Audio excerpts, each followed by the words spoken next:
वज़ीर आज़म का इस्लामाबाद पर लश्कर कशी करने वालों के खिलाफ कानूनी कार्रवाई का हुक्म। अमन अमान की सूरत हाल पर जायजा इजलास से खिताब में कहा, शरपसंद अनासिर की फौरी शनाख्त करके करार वाक़ई सजा दिलाई जाए।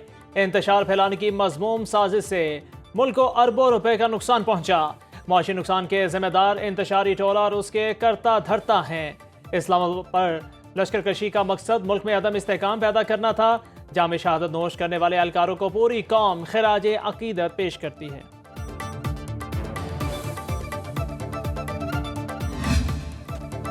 वफाकी हुकूमत का इस्लामाबाद को महफूज बनाने के लिए बड़ा फैसला। वज़ीर आज़म ने खुसूसी सिक्योरिटी इक़दामात की मंजूरी दे दी। अमन यकीनी बनाने के लिए खुसूसी सिक्योरिटी फोर्स तश्कील दी जाएगी। वज़ीर आज़म का लॉ एंड ऑर्डर डिवीजन की तश्कील का अमल जल्द मुकम्मल करने का हुक्म। इस्लामाबाद पुलिस के मातहत फोर्स सिक्योरिटी उमूर पर काम करेगी। इस्लामाबाद पुलिस में स्पेशल प्रोटेक्शन यूनिट अलग से काम करेगा। SPU चीनी बाशिंदों को सिक्योरिटी फराहम करेगा। इस्लामाबाद पुलिस के अफसरों और अहलकारों की खिदमात ली जाएंगी। सिक्योरिटी फोर्सेस को आवाम के साथ बराह रास्त लड़ाने की कोशिशें करने पर वफाकी हुकूमत से पुरजोर मुतालबा करता है कि वो PTI पर फौरी तौर पर पाबंदी लगाने को यकीनी बनाए। बलोचिस्तान असेंबली से PTI पर पाबंदी लगाने की करारदाद मंजूर। सूबाई वजीर सलीम खोसा ने नून लीग और पीपल्स पार्टी की मुश्तरका करारदाद ऐवान में पेश की। मतन के मुताबिक तहरीक इंसाफ ने इंतशार फैलाने, सिक्योरिटी फोर्सेस को आवाम से लड़ाने की कोशिश की। वज़ीर आला खैबर पख्तूनख्वा की विफाक के खिलाफ महाज आराई मुल्क दुश्मन कुव्वतों का एजेंडा आगे बढ़ाने के मुतरादिफ है। हक़ाइक़ की बुनियाद पर विफाकी हुकूमत PTI पर फौरी तौर पर पाबंदी लगाए।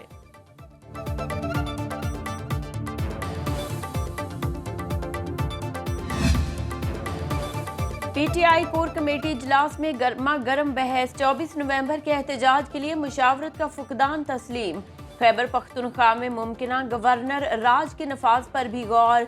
बैरिस्टर गोहर, शेख वकास अकरम, सलमान अकरम राजा और दीगर रहनुमा शरीक हुए। अली अमीन गंडापुर का मरकजी क़यादत की एहतजाज में अदम शिरकत पर शिकवा। सलमान अकरम राजा को मुखातिब करते हुए कहा, आप हिदायत देते हैं और मौके पर मौजूद नहीं होते। कोर कमेटी इजलास से बुशरा बीबी उठकर चली गई। कहा, ओहदों की बंदर बांट किसी सूरत कबूल नहीं। एहतजाज में अदम शिरकत पर तनकीद के बाद PTI रहनुमाओं के इस्तीफे। सलमान अकरम राजा सेक्रेटरी जनरल PTI के ओहदे से मुस्ताफी। कहते हैं, कानूनी कमेटी के सरबराह की हैसियत से अपनी जिम्मेदारियां भी जारी रखूंगा। साहिबजादा हामिद रजा ने PTI की सियासी कोर कमेटी से इस्तीफा दे दिया। कौमी असम्बली की नशिस्त भी छोड़ने का फैसला। बानी PTI से मुलाकात करके इस्तीफा पेश करेंगे।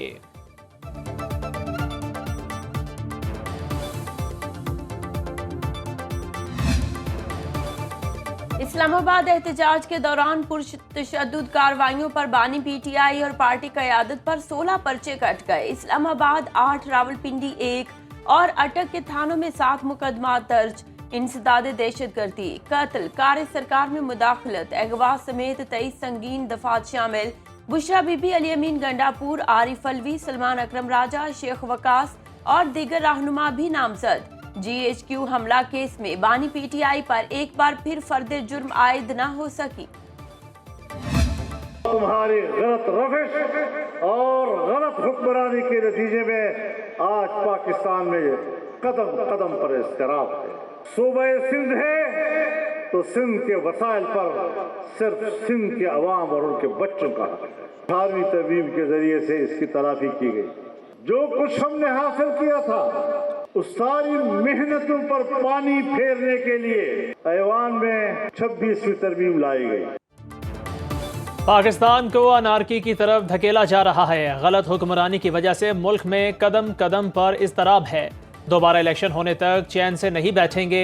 मौलाना फजल रहमान कहते हैं, सूबों के वसाइल पर वहाँ के आवाम का हक है। 18वीं तरमीम से जो कुछ हासिल किया, इस पर पानी फेरने के लिए ऐवान में 26वीं तरमीम लाई गई। हर पार्टी को जल्द से जुलूस और एहतजाज का हक हासिल है। JUI जब इस्लामाबाद का रुख करेगी तो कोई रोक नहीं पाएगा।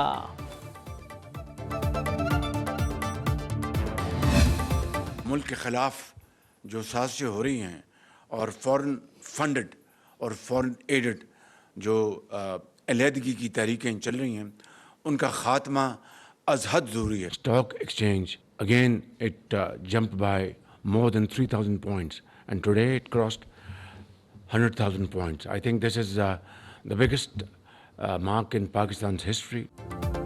चार्टर ऑफ इकोनॉमी के लिए तैयार हैं, जल्द मुआशी प्लान पेश किया जाएगा। वज़ीर आज़म शहबाज शरीफ का 26वीं नेशनल सिक्योरिटी वर्कशॉप से खिताब। कहा, कौमी सलामती का मुआशी सिक्योरिटी से बराह रास्त ताल्लुक है। दहशत गर्दी के खिलाफ जंग में हमें 130 अरब डॉलर का नुकसान हुआ। अपने वसाइल पैदा किए बगैर कर्जों से निजात हासिल नहीं कर सकते। खरबों की टैक्स चोरी की जा रही है। मांगे तांगे की जिंदगी से काम नहीं चलेगा। सबको मुबारक हो, स्टॉक मार्केट ने 1 लाख की हद उबूर कर ली।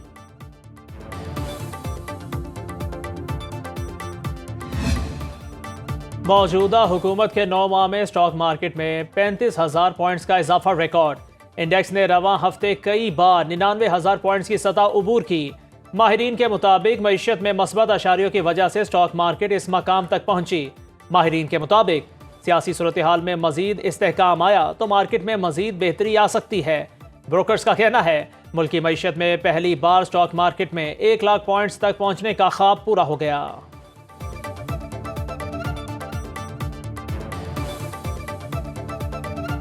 आज बहुत ही खुशी का दिन है। काफ़ी वेट कर रहे थे पाकिस्तान स्टॉक मार्केट में सारे इन्वेस्टर, और आज मैजिकल फिगर 1 लाख का हिस्सा भी अबूर करने में कामयाब हो गए। Pakistan stock market KSE 100 index ये ट्रूली रिफ्लेक्ट कर रहा है पाकिस्तानी इकोनॉमी में जो पॉजिटिव इंडिकेटर्स आ रहे हैं। डे बाय डे इंप्रूवमेंट हो रही है, खासतौर पर इन्फ्लेशन नीचे आने के बाद और इंटरेस्ट रेट 15% के पास आ गया। उम्मीद यही है कि आने वाले दिनों में इंडेक्स फर्दर यहाँ से अपसाइड पे आपको नजर आएगा। पाकिस्तान को एशियाई तरक्याती बैंक से 50 करोड़ डॉलर मिल गए। स्टेट बैंक एलामिया के मुताबिक रकम मौसमियाती तब्दीली और डिजास्टर से निपटने की सलाहियत बढ़ाने के लिए प्रोग्राम पर खर्च होगी। ADB कर्ज जुमेरात को जारी ज़र मुबादला ज़खायर में शामिल होगा।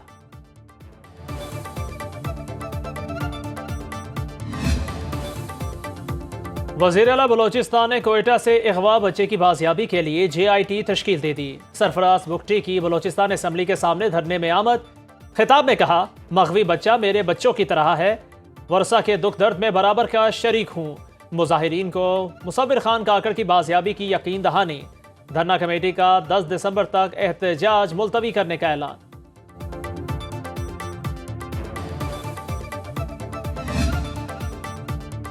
फिजाई आलूदगी में मुल्तान ने एक बार फिर लाहौर को पीछे छोड़ दिया। औलिया के शहर की फिजा मुज़रे सेहत करार। एयर क्वालिटी इंडेक्स 300 के करीब पहुंच गया। लाहौर का AQI 200 से जायद रिकॉर्ड। फिजाई मयार के एतबार से पेशावर का तीसरा नंबर।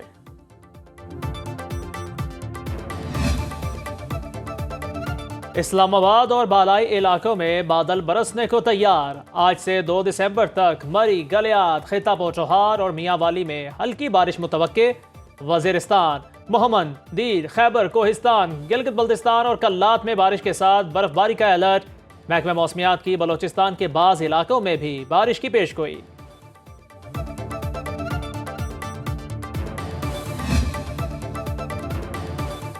इसराइल की दोगली पॉलिसी बरकरार। जंगबंदी मुआहदे के बावजूद लबनान पर हमले जारी। जनूबी लबनान पर फिजाई हमले में हिजबुल्लाह के ठिकाने को निशाना बनाने का दावा। वापस लौटने वाले शहरियों के लिए कर्फ्यू बरकरार। इसराइल के गाजा के मुख्तलिफ इलाकों पर भी हमले। पनाह गुज़ीन कैंपों और बेघर फ़लस्तीनियों के शेल्टर्स पर बमबारी। शुमाली गाजा का मुहासरा 57वें रोज़ में दाखिल। इसराइली हमलों में अब तक 44,330 फ़लस्तीनी, 3,961 लबनानी शहीद हो चुके। इजरायली वज़ीर आज़म नेतन्याहू बदस्तूर हट धर्मी पर कायम। इजरायली मीडिया को इंटरव्यू में कहा, जंग बंदी के दौरान भी हिजबुल्लाह के ठिकानों पर हमले जारी रखेंगे। मुआहदे की परवाह नहीं। सीज फायर मुआहदे की मामूली खिलाफ वर्जी भी बर्दाश्त नहीं करेंगे। गजा में जंग बंदी के लिए भी तैयार हैं, लेकिन हमास का खात्मा अव्वलीन तरजीह है। जंग मुकम्मल खत्म नहीं कर सकते।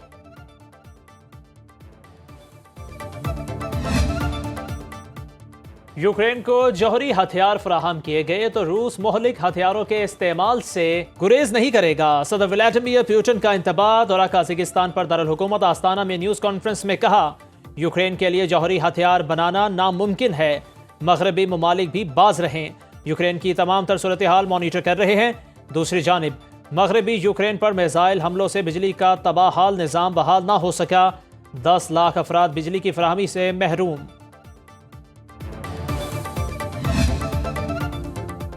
और शिमाली इलाकों में बर्फबारी ने माहौल को दिल फरेब बना दिया। झील सैफुल मलूक और महूडन झील ने सफेद चादर ओढ़ ली। वादी कागान, नारान और सवात में हर तरफ सफेदी। आज़ाद कश्मीर की वादी नीलम, वादी लीपा, रावला कोट और बाग के पहाड़ों पर भी सफेद मोतियों की बरसात।